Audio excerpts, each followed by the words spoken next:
right, next up we have an 1873 model Colt single action Army. This one happens to be a Wyatt Earp buntline version of that gun. Other than the longer barrel, it's the same thing as any other single action Army. Single action meaning every time you want to fire this pistol, you have to pull the hammer back and then pull the trigger. So we are going to load it up with a couple of rounds.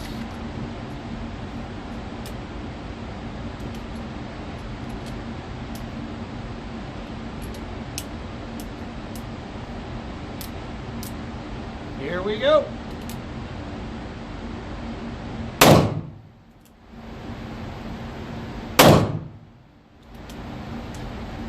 Once again, we have the 1873 Colt single action Army revolver.